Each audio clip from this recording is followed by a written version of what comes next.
ஒரு நிமிடம் இந்த வீடியோவை தான் இப்போது பார்க்கிறீர்கள். நூற்றுக்கணக்கான வீடியோஸ் இருக்கலாம், நியூஸ் வீடியோஸ் இருக்கலாம். ஆனால் இந்த வீடியோ மட்டும் உங்கள் கண்களுக்கு பட்டிருக்கிறது. இது வெறும் தற்செயலா, அல்லது உங்கள் மனதில் நீண்ட நாட்களாக ஓடிக்கொண்டிருக்கும் ஒரு கேள்விக்கு இன்று ஒரு பதில் கிடைக்கப் போகிறதா? ஒருவேளை நீங்கள் இப்போது ஒரு முடிவெடுக்க முடியாமல் இருக்கலாம். ஒரு ரிலேஷன்ஷிப் பற்றி குழப்பமாக இருக்கலாம். ஒரு வேலை வேண்டும் என்று காத்திருக்கலாம். பணம் சம்பந்தமாக ஒரு பிரச்சனை இருக்கலாம். ஒரு பிசினஸ் தொடங்க நினைத்து கொண்டிருக்கலாம். அல்லது பல நாட்களாக உங்களுக்குள் ஒரு கனவு இருக்கலாம். ஆனால் அதை தொடங்குவதற்கான தைரியம் மட்டும் இல்லாமல் இருக்கலாம். அந்த நேரத்தில் சில விஷயங்கள் மீண்டும் மீண்டும் உங்கள் வாழ்க்கையில் தோன்ற ஆரம்பிக்கும். ஒரே வார்த்தை, ஒரே நம்பர், ஒரே மனிதர், ஒரே ஐடியா, ஒரே ஆப்பர்ச்சுனிட்டி, ஒரே பாடல், ஒரே கோட், அல்லது நீங்கள் யாரிடமும் சொல்லாமல் மனதுக்குள் நினைத்து கொண்டிருந்த ஒரு விஷயம். அப்போது நமக்குள் ஒரு கேள்வி வரும், இது உண்மையிலேயே தற்செயலா? இன்று அந்த கேள்வியை பற்றித்தான் நாம் பேசப் போகிறோம். ஆனால் ஒரு விஷயம் மட்டும், இந்த வீடியோவை ஒரு மேஜிக்கல் ப்ரெடிக்ஷன் என்று பார்க்க வேண்டாம். யூனிவர்ஸ் இதை சொன்னதால் நாளை கண்டிப்பாக இது நடக்கும் என்று நான் சொல்லப் போவதில்லை. அதற்கு பதிலாக நம்முடைய வாழ்க்கையில் நடக்கும் சில நிகழ்வுகளை நாம் எப்படி புரிந்து கொள்ளலாம், எப்போது அதை ஒரு வார்னிங் ஆக பார்க்கலாம், எப்போது அது வெறும் கோயின்சிடென்ஸ், எப்போது நம்முடைய மனதின் இன்ட்யூஷன், இதைத்தான் இன்று முழுமையாக பார்க்க போகிறோம். அதனால் இந்த வீடியோவை கடைசி வரை பாருங்கள். ஏனென்றால் கடைசியில் நான் உங்களிடம் ஒரு கேள்வி கேட்கப் போகிறேன். அந்த கேள்விக்கு நீங்கள் மனதுக்குள் நேர்மையாக பதில் சொல்லுங்கள். ஒருவேளை உங்கள் வாழ்க்கையில் நீங்கள் காத்திருக்கும் மாற்றம் வெளியிலிருந்து வர வேண்டியதில்லை, அது உங்களிடமிருந்தே தொடங்க வேண்டியிருக்கலாம். பிரபஞ்சம் என்ற வார்த்தையை நாம் ஒவ்வொருவரும் ஒவ்வொரு விதமாக புரிந்து கொள்கிறோம். சிலருக்கு அது சயின்ஸ் சொல்லும் யூனிவர்ஸ், சிலருக்கு அது நம்முடைய வாழ்க்கையில் நடக்கும் நிகழ்வுகளுக்கு நாம் கொடுக்கும் ஒரு மீனிங். அதனால் இன்று நாம் எந்த ஒரு நம்பிக்கையையும் கட்டாயப்படுத்தப் போவதில்லை. நீங்கள் ஸ்பிரிச்சுவல் பர்சனாக இருந்தாலும் சரி, சயின்ஸை நம்புகிறவராக இருந்தாலும் சரி, அல்லது இரண்டுக்கும் நடுவில் இருப்பவராக இருந்தாலும் சரி, இந்த கதையை உங்கள் வாழ்க்கையோடு தொடர்பு படுத்திக் கொள்ளலாம். ஏனென்றால் ஒரு விஷயம் மட்டும் உண்மை, நம்முடைய வாழ்க்கையில் எல்லா விஷயங்களையும் நம்மால் கண்ட்ரோல் செய்ய முடியாது. ஆனால் அந்த நிகழ்வுகளுக்கு நாம் எப்படி பதில் கொடுக்கிறோம், அதுதான் நம்முடைய கையில் இருக்கிறது.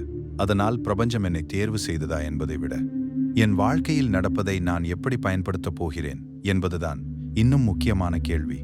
அவளுடைய பெயர் நந்தினி. அவள் பல வருடங்களாக ஒரு சாதாரண வேலை செய்து கொண்டிருந்தாள். ஒவ்வொரு மாதமும் சேலரி, வீட்டு செலவு, குடும்ப பொறுப்பு, அவளுடைய வாழ்க்கை வெளியில் பார்த்தால் சரியாகத்தான் இருந்தது. ஆனால் அவளுக்குள் ஒரு டிஸ்சாட்டிஸ்ஃபேக்ஷன் இருந்தது. அவளுக்கு ஒரு சிறிய பிசினஸ் தொடங்க வேண்டும் என்ற ஆசை. ஆனால் அவள் பயந்தாள். என்னால் முடியுமா? நான் தோற்றுவிட்டால் என் ஃபேமிலி என்ன சொல்வார்கள்? பணம் போய்விட்டால் என்று பல கேள்விகள். ஒரு நாள் அவள் தனது பழைய ஃப்ரெண்ட் ஒருவரை சந்தித்தாள். அந்த ஃப்ரெண்ட் கேட்டார், நீ இன்னும் அந்த பிசினஸ் ஐடியாவை வைத்திருக்கிறாயா? நந்தினி ஆச்சரியப்பட்டாள். ஆமாம், ஆனால் இப்போது அதை செய்ய முடியாது. ஃப்ரெண்ட் சொன்னார். முடியாது என்று முடிவு செய்தது யார்? அந்த ஒரு கேள்வி நந்தினியின் மனதில் மாட்டிக்கொண்டது. அடுத்த நாள் அவள் சோஷியல் மீடியாவில் அதே பிசினஸ் பற்றி ஒரு வீடியோ பார்த்தாள். 3வது நாளில் அதே துறையில் இருந்த ஒரு பெண்ணை சந்தித்தாள். ஒரு வாரத்திற்குள் ஒரு சிறிய ஆப்பர்ச்சுனிட்டி அவளுக்கு வந்தது. அவள் அதை பார்த்து, இது என்னுடைய சைன் போல இருக்கிறது என்று நினைத்தாள். ஆனால் அவள் உடனே எல்லாவற்றையும் விட்டுவிட்டு அந்த பிசினஸில் குதிக்கவில்லை. முதலில் ரீசர்ச் செய்தாள், சிறியதாக தொடங்கினாள். அவளுடைய ஃபர்ஸ்ட் அட்டெம்ப்ட் பெரிய வெற்றி பெறவில்லை. ஆனால் அவள் நிறுத்தவில்லை. சில மாதங்கள் கழித்து அந்த சிறிய முயற்சி அவளுடைய வாழ்க்கையின் முக்கியமான டர்னிங் பாயிண்ட் ஆனது. இப்போது இங்கே ஒரு கேள்வி, அந்த முதல் ஃப்ரெண்டின் வார்த்தை ஒரு யூனிவர்ஸ் சைன் தானா? நாம் நிரூபிக்க முடியாது, அது கோயின்சிடென்ஸ் ஆக இருக்கலாம். அவளுடைய மனதில் ஏற்கனவே இருந்த கனவு காரணமாக அந்த விஷயங்களை அவள் அதிகமாக கவனித்திருக்கலாம். ஆனால் ஒரு விஷயம் மட்டும் தெளிவாக இருக்கிறது, ஆப்பர்ச்சுனிட்டி வந்தபோது அவள் அதை கவனித்தாள். அதுதான் முக்கியம். ஒரு குறிப்பிட்ட பிசினஸ் ஐடியா மீண்டும் மீண்டும் வருகிறது. ஒரு புதிய ஸ்கில் கற்றுக்கொள்ள வேண்டும் என்று தோன்றுகிறது. ஒரு இடத்திற்கு செல்ல வேண்டும் என்று தோன்றுகிறது. ஒரு பழைய கனவு மீண்டும் நினைவுக்கு வருகிறது. நீங்கள் அதை மறக்க முயற்சி செய்கிறீர்கள், ஆனால் மீண்டும் அது உங்கள் முன்னால் வருகிறது. இதை பார்த்தவுடன் பிரபஞ்சம் எனக்கு சிக்னல் கொடுக்கிறது என்று உடனே முடிவு செய்ய வேண்டாம். முதலில் உங்களிடம் ஒரு கேள்வி கேளுங்கள், இந்த விஷயம் ஏன் எனக்கு இவ்வளவு முக்கியமாக இருக்கிறது? சில நேரங்களில் அது உங்கள் மனதில் முடிக்கப்படாத ஒரு சாப்டராக இருக்கலாம். சில நேரங்களில் நீங்கள் அதை பற்றி அதிகமாக கவனம் செலுத்துவதால் மட்டுமே அது எல்லா இடங்களிலும் தெரிகிறது போல இருக்கலாம். ஆனால் எந்த காரணமாக இருந்தாலும் அதை கவனியுங்கள். ஒரு நோட்புக் எடுத்துக்கொள்ளுங்கள். நான் மீண்டும் மீண்டும் நினைக்கும் விஷயங்கள் என்ன என்று எழுதுங்கள். அந்த லிஸ்டை பாருங்கள். அதில் ஒரு பேட்டர்ன் இருக்கிறதா? அங்கேதான் உங்களுக்கு ஒரு முக்கியமான பதில் கிடைக்கலாம். இப்போது சோஷியல் மீடியாவில் கான்டென்ட் உருவாக்கும் ஒருவரின் கதையை பார்ப்போம். அவருடைய பெயர் அருண் என்று வைத்துக் கொள்ளுங்கள். அவரிடம் ஆரம்பத்தில் பெரிய கேமரா இல்லை, ஸ்டூடியோ இல்லை, டீம் இல்லை. அவரிடம் இருந்தது ஒரு ஃபோன் மட்டுமே. அவர் முதல் வீடியோ அப்லோட் செய்தார். சில் வியூஸ், அடுத்த வீடியோ, சில் வியூஸ், மூன்றாவது வீடியோ. அதுவும் பெரிய ரெஸ்பான்ஸ் இல்லை. அவருடைய நண்பர்கள் சிலர் இதை விட்டுடு என்றார்கள். ஆனால் அவர் தொடர்ந்து செய்தார். ஒரு நாள் அவர் மிகவும் சிம்பிளாக ஒரு வீடியோ செய்தார். அவர் நினைத்தது இது பெரியதாக போகாது. ஆனால் அந்த வீடியோ அன்எக்ஸ்பெக்டடாக ரீச் பெற்றது. அதிலிருந்து அவருக்கு புதிய ஃபாலோவர்ஸ் வந்தார்கள். பிறகு கொலாபரேஷன், பிறகு பிராண்ட் ஆப்பர்ச்சுனிட்டி, பிறகு புதிய ஆடியன்ஸ். அவர் பின்னால் திரும்பி பார்த்தபோது அவருக்கு ஒரு விஷயம் புரிந்தது. அந்த வைரல் வீடியோ மட்டும் அவரது சக்சஸ்க்கு காரணமில்லை. அதற்கு முன் செய்திருந்த நூற்றுக்கணக்கான வீடியோஸ் தான் அந்த ஒரு வாய்ப்புக்கான ப்ரிப்பரேஷன். இது நமக்கு ஒரு பெரிய லெசன். நாம் பல நேரங்களில் எனக்கு ஒரு சைன் கிடைத்தால் நான் ஸ்டார்ட் பண்ணுவேன் என்று காத்திருக்கிறோம். ஆனால் உண்மையில் நாம் ஸ்டார்ட் செய்த பிறகுதான் சில சைன்ஸ் நமக்கு தெரியும். நீங்கள் ஒரு வீடியோ உருவாக்கவில்லை என்றால் அந்த வீடியோ மூலம் வரும் ஆப்பர்ச்சுனிட்டி எப்படி வரும்?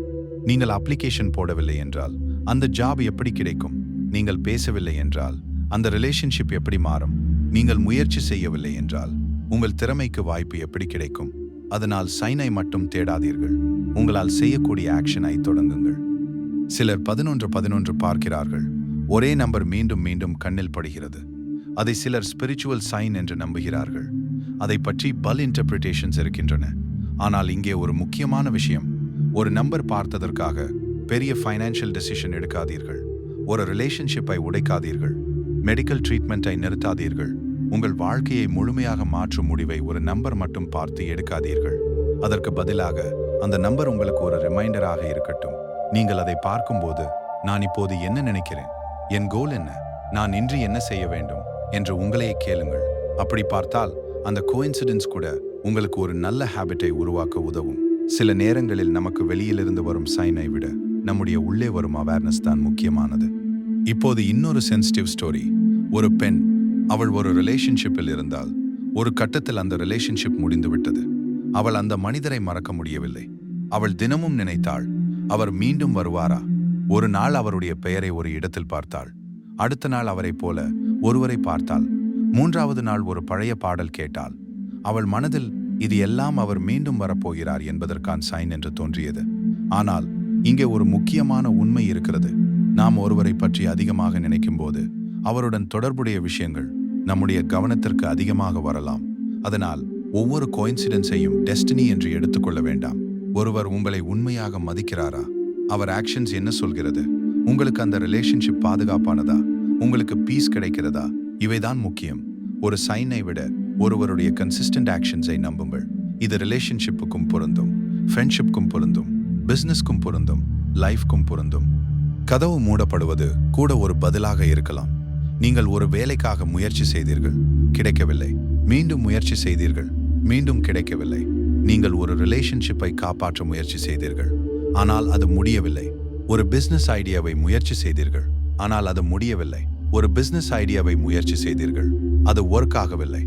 அப்போது என் வாழ்க்கை என்னை ஏன் தடுக்கிறது என்று நினைக்கலாம். ஆனால் ஒருவேளை அது முடிவு அல்ல, டைரக்ஷன் சேஞ்ச். ஒரு கதவு மூடப்பட்டது என்றால் நீங்கள் தோல்வி அடைந்து விட்டீர்கள் என்று அர்த்தமில்லை. சில நேரங்களில் நேரம் சரியாக இல்லை. சில நேரங்களில் உங்களுக்கு இன்னும் ப்ரிப்பரேஷன் தேவை. சில நேரங்களில் நீங்கள் வேறு பாதையை கண்டுபிடிக்க வேண்டும். அதனால் ஒரு ரிஜெக்ஷனை கூட உடனே உங்கள் மதிப்போடு இணைக்காதீர்கள். எனக்கு இது கிடைக்கவில்லை என்பது நான் போதுமானவன் இல்லை என்ற அர்த்தமல்ல. வாழ்க்கையில் வரும் 5 செக்ஷன்ஸ். இப்போது உங்கள் வாழ்க்கையை நீங்களே செக் செய்யுங்கள். 1. மீண்டும் மீண்டும் வரும் ஒரு ஐடியா. நீண்ட நாட்களாக உங்கள் மனதில் இருக்கும் ஒரு கனவு. 2. எதிர்பாராத ஆப்பர்ச்சுனிட்டி. நீங்கள் திட்டமிடாத நேரத்தில் கிடைக்கும் ஒரு வாய்ப்பு. 3. ஒரு முக்கியமான கான்வர்சேஷன். யாரோ ஒருவர் சொல்லும் ஒரு சென்டென்ஸ் உங்களை ஆழமாக சிந்திக்க வைக்கும். 4. பழைய வாழ்க்கை மீது ஆர்வம் குறைதல். முன்பு போதுமானதாக இருந்தது, இப்போது போதவில்லை என்று தோன்றுதல். 5. உங்களுக்குள் வரும் அமைதியான இன்ட்யூஷன். சத்தமாக அல்ல, பயமாக அல்ல, ஆனால் இதை ஒரு முறை முயற்சி செய்து பார்க்கலாம் என்று உள்ளுக்குள் வரும் அமைதியான இன்ட்யூஷன். சத்தமாக அல்ல, பயமாக அல்ல, ஆனால் இதை ஒரு முறை முயற்சி செய்து பார்க்கலாம் என்று உள்ளுக்குள் வரும் ஒரு அமைதியான உணர்வு. இந்த 5 விஷயங்களையும் பார்த்தவுடன் உடனே முடிவு எடுக்க வேண்டாம். முதலில் கவனியுங்கள், ஆராயுங்கள், சரிபாருங்கள், பிறகு ஆக்ஷன் எடுங்கள். இப்போது உங்களை பற்றி மட்டும் ஒரு நிமிடம் பேசுவோம். நீங்கள் இந்த வீடியோவை பார்க்கும் நேரத்தில் உங்கள் வாழ்க்கை எப்படி இருக்கிறது என்று எனக்கு தெரியாது. நீங்கள் சந்தோஷமாக இருக்கலாம், அல்லது யாருக்கும் தெரியாமல் ஒரு பெரிய போராட்டத்தை சந்தித்துக் கொண்டிருக்கலாம். வெளியில் சிரித்துக் கொண்டிருக்கலாம், ஆனால் உள்ளுக்குள் எப்போது எல்லாம் சரியாகும் என்று கேட்கலாம். உங்களுக்கு ஒரு விஷயம் சொல்ல வேண்டும். நீங்கள் இப்போது இருக்கும் நிலை நிரந்தரமானது இல்லை. இன்று நீங்கள் கன்ஃபியூஸ்டாக இருக்கலாம், நாளை கிளாரிட்டி வரலாம். இன்று நீங்கள் தோல்வி அடைந்திருக்கலாம், நாளை அதிலிருந்து ஒரு புதிய பாதை உருவாகலாம். இன்று யாரும் உங்களை நம்பாமல் இருக்கலாம், நாளை நீங்கள் உங்களையே நம்ப ஆரம்பிக்கலாம். நாளை நீங்கள் உங்களையே நம்ப ஆரம்பிக்கலாம். அதனால் உங்கள் வாழ்க்கையை மற்றவர்களுடைய டைம்லைனை வைத்து அளக்காதீர்கள். ஒருவருக்கு 20 வயதில் சக்சஸ், மற்றொருவருக்கு 30, மற்றொருவருக்கு 40, மற்றொருவருக்கு அதற்கு பிறகு. லேட் என்பது வாழ்க்கையில் இல்லை. ஒவ்வொருவருக்கும் ஒரு டிஃப்ரெண்ட் ஜேர்னி இருக்கிறது. அதனால் இன்று இந்த வீடியோவை ஒரு ப்ரெடிக்ஷனாக எடுத்துக்கொள்ள வேண்டாம், ஒரு ரிமைண்டராக எடுத்துக்கொள்ளுங்கள். உங்கள் வாழ்க்கையில் மீண்டும் மீண்டும் தோன்றும் அந்த கனவை நினைத்து பாருங்கள். நீங்கள் தொடர்ந்தாமல் வைத்திருக்கும் அந்த சிறிய முயற்சியை நினைத்து பாருங்கள். இன்று அதற்காக ஒரு சிறிய ஸ்டெப் மட்டும் எடுங்கள். ஒரு ஃபோன் கால், ஒரு மெசேஜ், ஒரு அப்ளிகேஷன், ஒரு பிளான், ஒரு வீடியோ, ஒரு புதிய ஸ்கில், ஒரு ஆம், அல்லது தேவையான இடத்தில் ஒரு இல்லை. அதுதான் உங்கள் வாழ்க்கையின் அடுத்த சாப்டருக்கு முதல் பக்கம். இந்த வீடியோ உங்களுக்கு ஏதாவது ஒரு வகையில் கனெக்ட் ஆகியிருந்தால் காமெண்ட்ல ஒரு வார்த்தை மட்டும் எழுதுங்கள். நான் தயாராக இருக்கிறேன். அந்த ஒரு வார்த்தை மற்றவர்களுக்காக இல்லை, உங்களுக்காக. ஒருவேளை இந்த வீடியோ உண்மையிலேயே உங்களுக்கு ஒரு சைனாக இருந்ததா, அதற்கான பதில் நான் சொல்ல வேண்டியதில்லை. அதை உங்கள் அடுத்த செயல் சொல்லட்டும். நினைவில் வைத்துக் கொள்ளுங்கள், கதவு எப்போது திறக்கும் என்று காத்திருக்காதீர்கள். சில நேரங்களில் கதவை திறக்க வேண்டியது நாம் தான். உங்கள் வாழ்க்கையின் அடுத்த சாப்டருக்கு முதல் பக்கம்.